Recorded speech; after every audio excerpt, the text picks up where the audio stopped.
नमस्कार साथियों, Rajasthan institute YouTube channel पर आपका स्वागत एवं अभिनंदन है।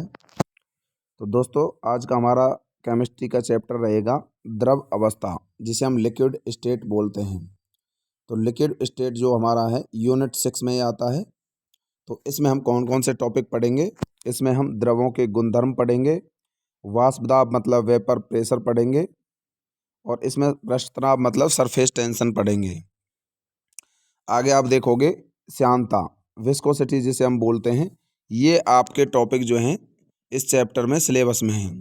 तो द्रवों के जो गुणधर्म हैं, प्रॉपर्टीज ऑफ लिक्विड्स, तो ये 4 पॉइंट जो हैं आपके सिलेबस में दिए गए हैं लिक्विड स्टेट चैप्टर में। तो ये चारों जो हैं आपको पढ़ाए जाएंगे। तो आज हम जो है इसका पार्ट 1 लेकर आए हैं। तो पार्ट 1 में हम सबसे पहले द्रवों के गुणों के बारे में बात करेंगे कि लिक्विड के क्या प्रॉपर्टीज होती हैं।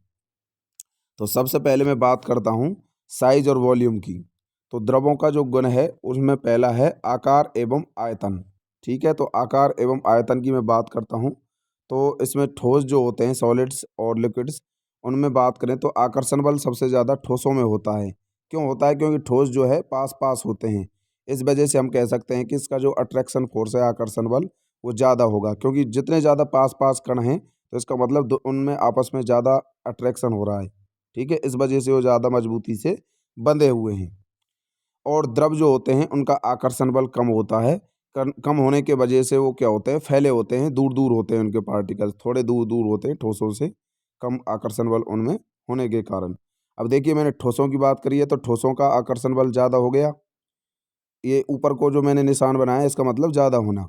ठीक है, ऊपर के लिए जो तीर का निशान है इसका मतलब है यहाँ पर ज़्यादा होना।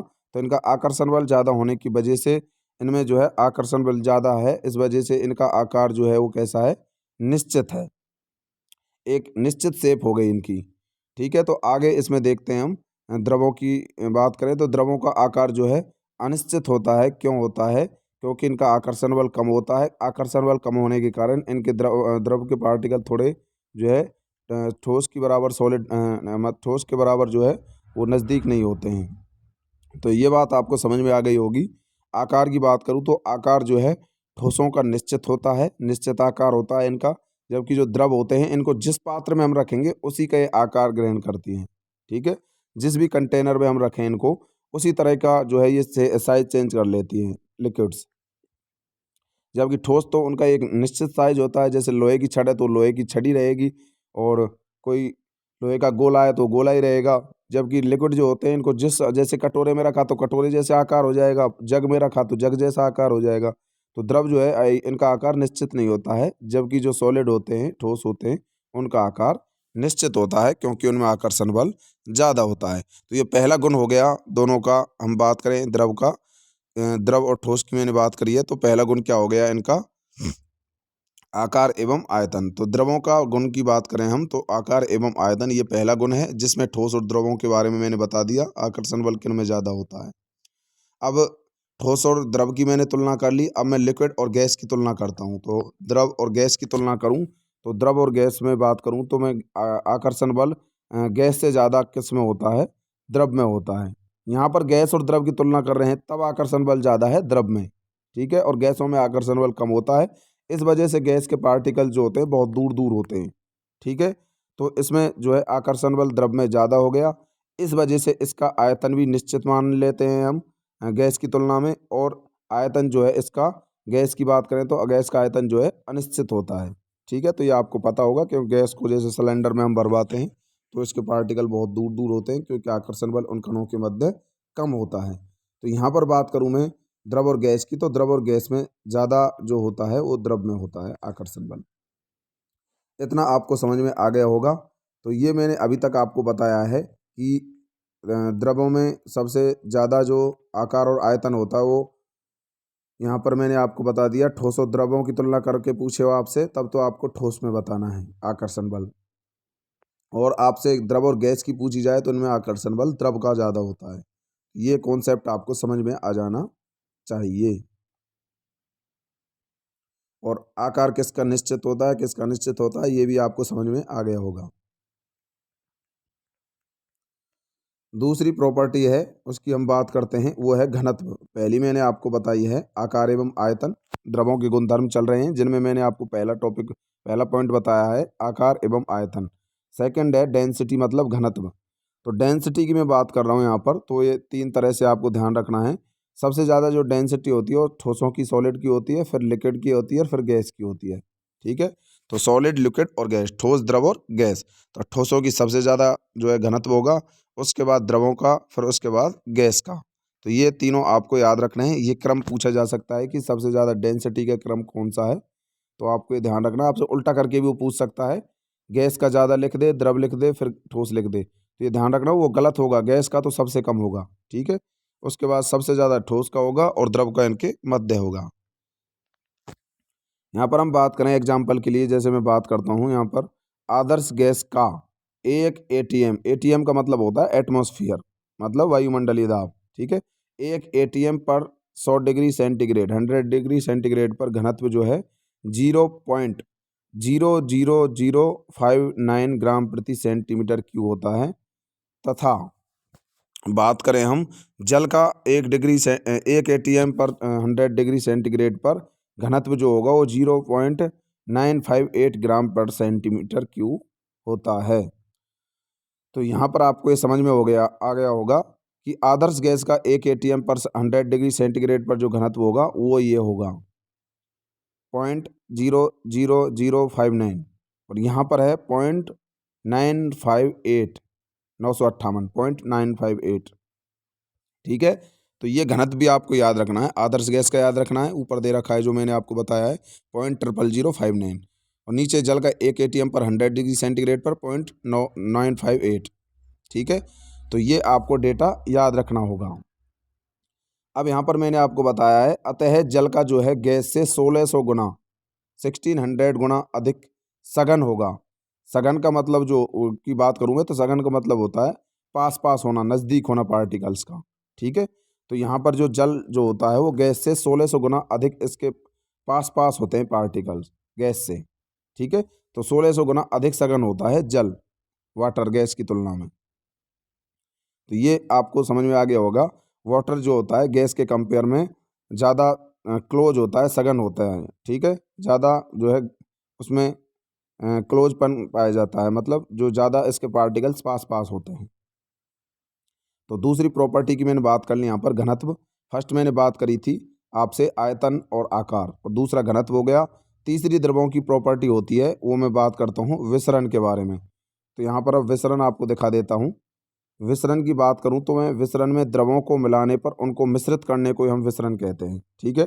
द्रवों को मिलाने पर उनका मिश्रित होना, जब हम द्रवों को मिलाएंगे तो मिश्रित होने लग जाते हैं, ठीक है। अब हम बात करते हैं विसरण की गुण सबसे ज़्यादा किस में होता है। सबसे ज़्यादा गैसों में होता है विसरण का गुण। विसरण का मतलब होता है एक तरह से एक जगह से दूसरे स्थान पर गति करना, कणों का, पार्टिकल्स का एक जगह से दूसरी जगह पर फ्लो होना, ठीक है, गति करना।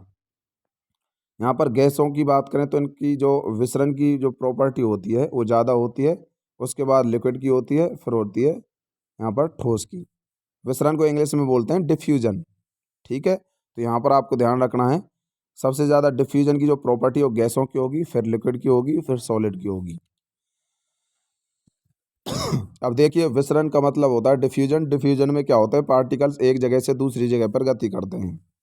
जैसे आपने सुना होगा, जब हम किसी स्प्रे की बात करें या सेंट की बात करते हैं तो उसकी जो सुगंध होती है वो एक जगह से दूसरी जगह पर पहुंच जाती है, तो वो विसरण के गुण के कारण ही पहुंचती है। तो विसरण का मतलब आपको समझ में आ गया होगा। अब गैस की मैं बात कर रहा हूँ यहाँ पर, तो गैस में विसरण का गुण सबसे ज़्यादा, फिर लिक्विड में होता है, फिर ठोस में। विसरण का मतलब होता है एक तरह से बहने का गुण एक जगह से दूसरे जगह पर जाने का गुण।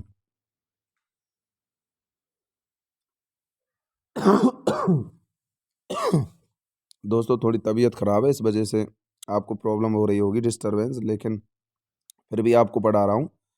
तो यहाँ पर आप देख रहे होंगे गैसों को।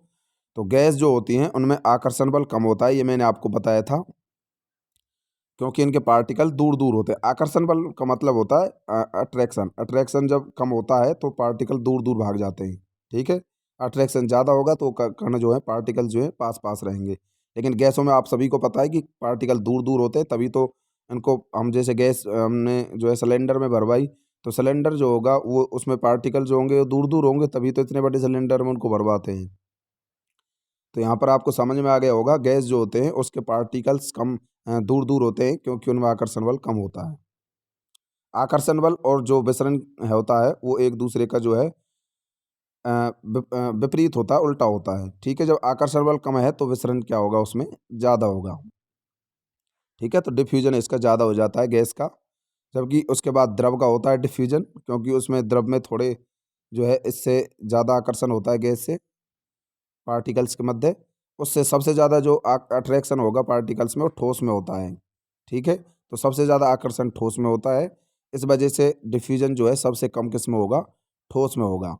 तो ये आपको समझ में आ गया होगा कि डिफ्यूजन किसका सबसे ज़्यादा, ये ध्यान रखना है क्योंकि ये पूछा जा सकता है इस चैप्टर में। सबसे ज़्यादा डिफ्यूजन गैसों का, फिर द्रव का और फिर ठोस का। तो तीन प्रॉपर्टी मैंने द्रवों की अब तक पढ़ाई है आपको, आकार एवं आयतन। दूसरा मैंने घनत्व की बात करी है, जल गैस से 16 से गुना अधिक सघन था। उसके बाद विसरण में मैंने गैस, द्रव और ठोस की बात करी है, गैसों में सबसे ज़्यादा विसरण, उसके बाद द्रव में और फिर ठोसों में होता है। संपीड्यता की मैं बात कर रहा हूँ, तो संपीड्यता का गुण सबसे ज़्यादा गैसों में होगा और फिर द्रवों में और फिर ठोस में होगा। अब देखिए संपीड्यता का मतलब क्या होता है वो मैं आपको बता देता हूँ। संपीड्यता का मतलब होता है जैसे कि आपने किसी चीज को बार बार पीटा, संपीड्यता का मतलब होता है संपीडन होना। ठीक है, जैसे हम बात करते हैं संपीड्यता में, जैसे गैसों की बात करूँ तो गैसों में क्या होता है, रिक्त स्थान ज़्यादा होता है।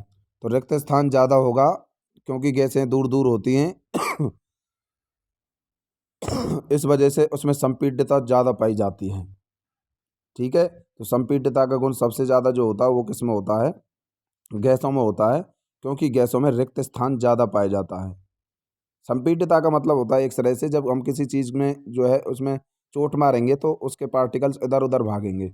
लेकिन गैस जो होती है इसमें रिक्त स्थान ज़्यादा होता है, इस वजह से संपीड्यता इसमें ज़्यादा होगी, क्योंकि इसके पार्टिकल्स इधर उधर चले जाएंगे। ठीक है, जैसे उसको गर्म किया किसी चीज़ को, तो गर्म करने पर क्या होगा, उसके पार्टिकल्स इधर उधर जाएंगे। ठीक है, तो संपीड्यता का मतलब होता है इधर उधर जो है इसमें जाना। तो रिक्त स्थान इसमें जो है ज़्यादा होता है गैसों के मध्य, इस वजह से संपीड्यता ज़्यादा पाई जाती है। उसके बाद संपीड्यता घटेगी, क्यों घटेगी, क्योंकि रिक्त स्थान कम है, द्रव में भी कम है तो इसकी संपीड्यता कम हो जाएगी। ठोसों में भी रिक्त स्थान कम होता है, बिल्कुल कम, तो इस वजह से उसकी भी संपीड्यता घटेगी। तो सबसे ज़्यादा संपीड्यता का गुण किस में होगा, गैसों में, फिर द्रव में और फिर ठोस में होगा। जैसे ऊपर मैंने आपको बताया था विसरण का गुण भी सबसे ज़्यादा गैसों में फिर द्रव में ठोस में था, उसी प्रकार संपीड्यता भी सबसे ज़्यादा गैसों में फिर द्रव में और फिर ठोस में। तो ये आपको ध्यान रखना है कि जितना ज़्यादा रिक्त स्थान होगा संपीड्यता उतनी ही ज़्यादा होगी। अगली हम बात करते हैं, पांचवी प्रॉपर्टी है वाष्पन।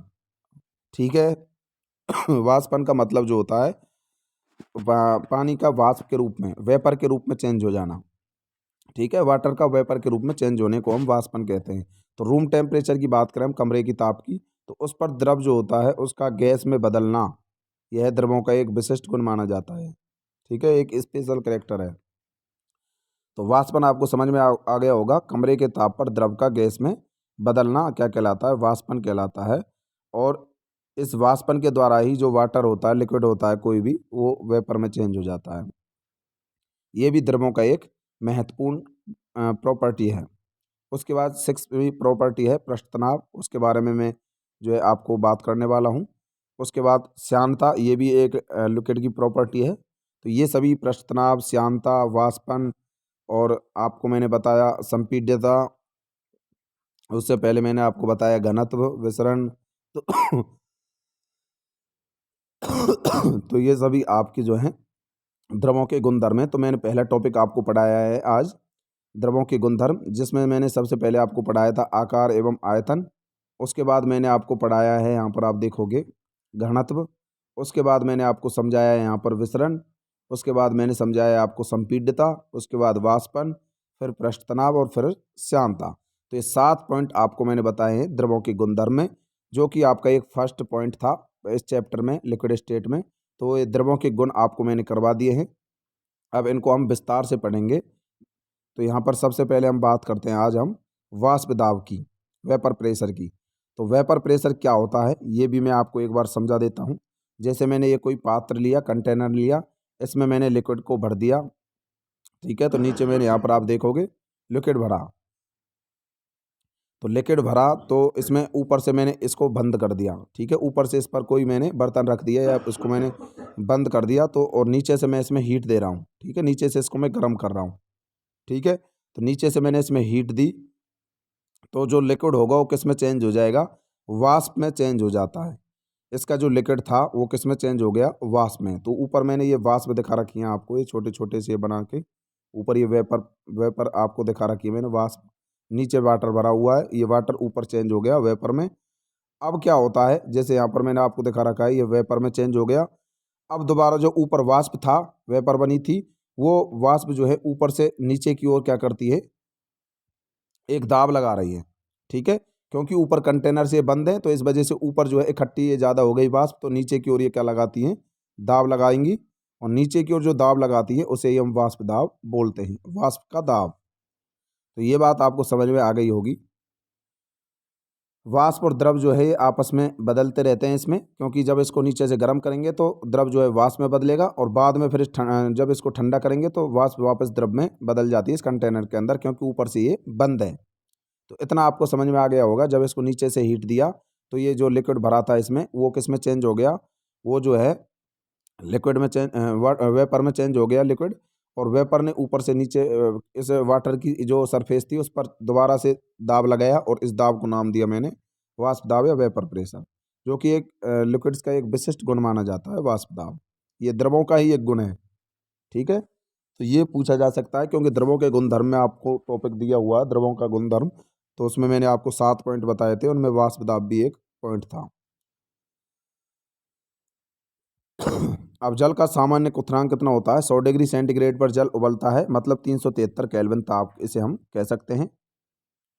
और जल का जो मानक क्वथनांक होता है वो होता है 99.6 डिग्री सेंटीग्रेड, जिसे हम बोलते हैं 372.6 केल्विन, ठीक है। तो स्टैंडर्ड जो बॉइलिंग पॉइंट होता है वो तो होता है 99.6 डिग्री सेंटीग्रेड, लेकिन सामान्यतः नॉर्मली हम मान लेते हैं 100 डिग्री सेंटीग्रेड। लेकिन फिक्स वाला ये ध्यान रखना है आपको, स्टैंडर्ड वाला ये भी पूछा जा सकता है, क्योंकि सामान्य तो सब दुनिया को पता है कि 100 डिग्री पर पानी उबलता है, लेकिन स्टैंडर्ड कितना था, फिक्स पॉइंटों में कितना है, वो है 99.6 डिग्री सेंटीग्रेड, जो कि केल्विन की बात करें तो वो 372.6 केल्विन होता है, ठीक है। तो ये फिक्स वाला भी आपको ध्यान रखना है, इसे हम बोलते हैं स्टैंडर्ड वैल्यू, ठीक है, स्टैंडर्ड मान। तो ये जो जल का क्वथनांक है स्टैंडर्ड, मानक का मतलब होता है स्टैंडर्ड, मतलब पॉइंटों में फिक्स टू फिक्स कितना है जो साइंस ने बताया है जिस पर पानी उबलता है। फिक्स पानी उबलता है 99.6 डिग्री सेंटीग्रेड टेम्परेचर पर, 372.6 केल्विन पर, ये भी आपको याद रखना है। वाष्प के अणुओं द्वारा द्रव की सतह पर लगाया गया दाब वाष्प दाब कहलाता है। तो ये मैंने अभी आपको समझा दिया है वाष्प दाब के बारे में। जैसे वाष्प बनी और ऊपर से वाष्प ने फिर द्रव की सतह पर सरफेस पर क्या लगाया, एक प्रेशर लगाया, उसको इनाम दे दिया मैंने वाष्प दाब। अब इसको मापने के लिए कुछ विधियां हैं जिससे हम वाष्प दाब को माप सकते हैं। उस मेथड की बात करेंगे, तो उस एक यंत्र की बात करूं मैं, तो मैनोमीटर के द्वारा वाष्प दाब को मापा जाता है, मेजर किया जाता है, ठीक है। तो वेपर प्रेशर को मेजर करने के लिए मैनोमीटर नाम का एक जो है यंत्र है, जिससे इसको नापते हैं वाष्प दाब को। और मैं बात करूँ इसकी विधियों की, ये तो यंत्र हो गया जिससे मापा जाता है। अगली कुछ विधियां हैं जिसके द्वारा भी हम जो है माप सकते हैं। एक है स्थैतिक विधि, स्टैटिक मेथड की बात करूं मैं, इंग्लिश में स्टैटिक बोलते हैं इसको। तो स्थैतिक विधि जो है इसमें पहली है दाब मापी, दूसरा है आइसोटेमिस्कोप, आइसोटेमिस्कोपिक जो है इसमें मेथड से भी हम माप सकते हैं। एक तो है दाब मापी एक मेथड है, और एक है आइसोटेमिस्कोपिक। तो इन दोनों मेथड से हम जो है नाप सकते हैं। तो फर्स्ट विधि हो गई स्थैतिक विधि, जिसमें दाब मापी का उपयोग किया जाएगा, या फिर आइसोटेमिस्कोप का प्रयोग किया जाएगा। तो ये आपको बस नाम ध्यान रखना है इन विधियों का और इनके बारे में। हल्का सा यही जो मैंने लिखाया है इतना ही बहुत है, क्योंकि इससे ज़्यादा डीपली इसमें क्वेश्चन आता नहीं है। अगली है गतिक विधि। ठीक है, गतिक विधि जो है ये काइनेटिक मेथड हो गया। थर्ड हो गया गैस सैचुरेटेड मेथड। ठीक है, गैस सैचुरेटेड मेथड। इन तीन मेथड से हम वेपर प्रेशर को मेजरमेंट कर सकते हैं, मेजर कर सकते हैं। तो तीनों विधियों को ध्यान रखना है, स्टैटिक विधि, काइनेटिक विधि और एक है यहाँ पर गैस सैचुरेटेड मेथड। ये तीन मेथड जो है इनके द्वारा हम वाष्प दाब को माप सकते हैं। स्टैटिक मतलब स्थैतिक, गतिक और गैस संतृप्त विधि, इन तीनों विधियों से हम वाष्प दाब को माप सकते हैं। अब हम बात करते हैं वाष्प दाब को, वेपर प्रेशर को कौन कौन से जो फैक्टर हैं वो इफेक्ट करेंगे, उनकी बात करता हूँ। तो वाष्प दाब को प्रभावित करने वाले कारक जो है उनमें पहली बात करता हूँ मैं द्रव की प्रकृति या आकर्षण बल, अट्रैक्शन फोर्स। तो लिक्विड का नेचर क्या है, प्रकृति क्या है उसकी, और उसका अट्रैक्शन फोर्स। ठीक है, उसके बारे में मैं बात करता हूँ। तो यहाँ पर आप देखोगे द्रव की प्रकृति या आकर्षण बल के बारे में। तो यहाँ पर जो ध्रुवीय अणु होते हैं, पोलर पोलर मॉलिक्यूल जो होते हैं, जैसे कि H2O, ये एक पोलर मॉलिक्यूल होता है। तो यहाँ पर मैं बात करूँ तो ये जो है आप देखोगे यहाँ पर इसमें प्रबल आकर्षण बल होता है। ठीक है, तो लिक्विड जो है इसमें मैंने आपको बता दिया, जो ध्रुवीय होगा उसमें क्या होगा, प्रबल आकर्षण बल होता है, स्ट्रॉन्ग अट्रैक्शन फोर्स होगा। और अट्रैक्शन फोर्स है तो इस वजह से वाष्प कम बनेगी। भाई जब उसके पार्टिकल ज़्यादा मजबूती से चिपके हुए हैं तो उसमें वाष्प कम बनेगी जब उसको गर्म करेंगे तो इस वजह से मैंने यहाँ पर लिख रखा है नीचे, वाष्प के नीचे नीचे तीर के निशान का मतलब है इसमें कम बनना, वाष्प कम बनना। तो यहाँ पर जो है आप देखोगे वाष्प कम बनेगी, वाष्प कम बनेगी तो वाष्प दाब भी कम लगेगा। इतना आपको समझ में आ गया होगा।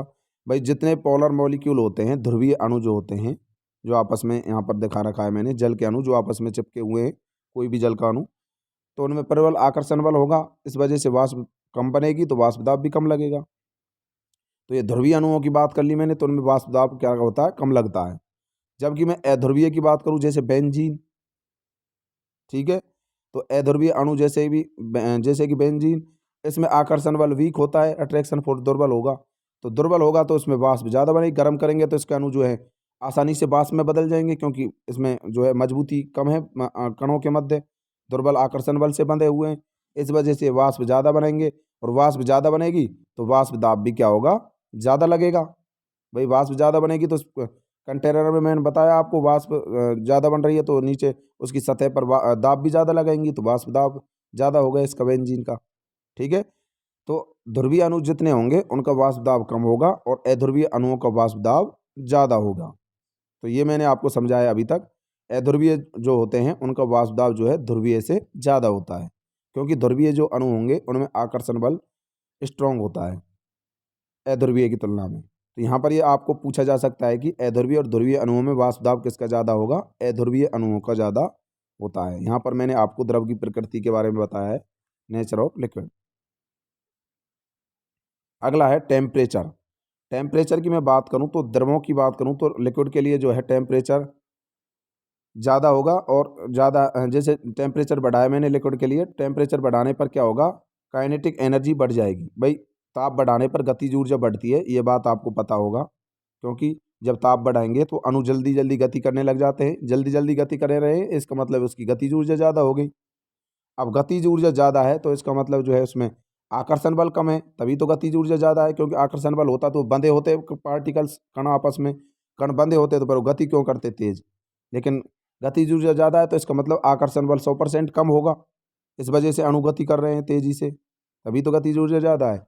और गति तेज कर रहे हैं तो इसका मतलब जो है यहाँ पर वाष्प ज़्यादा बनेगी। भाई जब हम द्रव को गर्म कर रहे हैं तो कण जल्दी जल्दी गति कर रहे हैं इधर उधर, तो इसका मतलब वाष्प में बदल गए हो, वाष्प ज़्यादा बढ़ रहा है तो इसका मतलब वाष्प दाब भी ज़्यादा होगा। ठीक है, तो इतना आपको समझ में आ गया होगा। भाई आकर्षण बल जो होता है वो गतिज ऊर्जा का क्या करता है, विरोध करता है, इतना आपको समझ में आ जाना चाहिए। ठीक है, अब देखिए जैसे आकर्षण बल का गतिज ऊर्जा विरोध करती है, जैसे दो पार्टिकल्स हैं, ये मैंने आपको दिखा रखा है, बीच में आकर्षण बल से बंधे हुए हैं, लेकिन जब हम इस लिक्विड को गर्म करते हैं तो गर्म करने के पश्चात ये जो आकर्षण बल है ये टूट जाता है, बीच में से कम हो जाता है, इस वजह से पार्टिकल दूर दूर हो जाते हैं। ठीक है, तो यही बात मैंने बताई है टेम्परेचर के लिए कि द्रवों की बात करूँ मैं लिक्विड की से, उसके लिए टेम्परेचर बढ़ाया जाता है तो काइनेटिक एनर्जी भी बढ़ती है, गतिज ऊर्जा बढ़ेगी ताप बढ़ाने पर। उसके बाद क्या हो जाता है, ताप बढ़ाने पर गतिज ऊर्जा बढ़ गई, इसका मतलब आकर्षण बल कम हो गया। आकर्षण बल कम हो गया तो वाष्प ज़्यादा बनने लग जाएंगे, और वाष्प ज़्यादा बन रहे हैं तो वाष्प दाब भी क्या होगा, ज़्यादा होता है। तो इतना आपको समझ में आ गया होगा जो कि मैंने आपको अभी तक समझाया है। 2 पॉइंट अभी तक मैंने आपको समझाए हैं। वाष्प दाब को प्रभावित करने वाला कारक टॉपिक चल रहा है, जिसमें मैंने पहले आपको बताया द्रव की प्रकृति या आकर्षण बल, जिसमें मैंने आपको बताया है अध्रुवीय अणुओं का जो है वाष्प दाब ज़्यादा होगा ध्रुवीय की तुलना में। दूसरा मैंने बात करी अब ताप के बारे में। तो ताप मैंने आपको बताया लिक्विड के में जब ताप बढ़ाएंगे तो क्या होगा, वाष्प दाब बढ़ेगा। ताप बढ़ाने पर क्या बढ़ता है, वाष्प दाब बढ़ता है। ये पूरी प्रोसेस मैंने आपको बता दी है क्यों बढ़ता है ताप बढ़ाने पर, क्योंकि गतिज ऊर्जा बढ़ जाती है। तो यहाँ पर आपको समझ में आ गया होगा ताप और वाष्प दाब जो होते हैं एक दूसरे के समानुपाती होते हैं। तो यहाँ पर आपको समझ में आ गया होगा समानुपाती का मतलब जब ताप बढ़ेगा तो वाष्प दाब भी बढ़ जाता है। ठीक है, तो ये आपको मैंने एक यहाँ पर ग्राफ बनाया है जिसमें आपको समझ में आ गया होगा। सीधी रेखा बनेगी एक, जैसे ताप बढ़ाएंगे ताप बढ़ाने के बाद क्या होता है, वाष्प दाब भी बढ़ जाएगा। ठीक है, तो समान दर से ये बढ़ते हैं। तो ये आपको समझ में आ गया होगा, सीधी रेखा इसमें ग्राफ में बनेगी आपको। ताप बढ़ाएंगे तो उसमें वाष्प दाब भी बढ़ेगा। वाष्प दाब और ताप के मध्य ये ग्राफ मैंने बनाया है। तो यहाँ तक आपको समझ में आ गया होगा। फर्स्ट पॉइंट मैंने लिया था यहाँ पर द्रवों के गुणधर्म, और फिर मैंने उसमें द्रवों के गुणधर्म में ही एक पॉइंट था वाष्प दाब। ये मैंने आज आपको विस्तार से पढ़ाया है। नेक्स्ट डे आपको पृष्ठ तनाव के बारे में पढ़ाऊँगा आपको, और ये पृष्ठ तनाव भी द्रवों के गुणधर्म में ही आ जाता है। ये भी बहुत ही अच्छा टॉपिक है। तो आशा करता हूँ कि ये आपको समझ में आ गया होगा। जिन्होंने अभी तक कोर्स परचेज नहीं किया है वो कोर्स परचेज ज़रूर कर ले, जिससे कि उनको भी जो है साइंस रिलेटेड कोई भी समस्या है तो वो हमसे सीधे संपर्क कर सके, और आपको एक अच्छा कंटेंट भी मिल रहा है साथ में, और आपको जो है आने वाले पेपर में भी ये रामबाण साबित होने वाले हैं। धन्यवाद।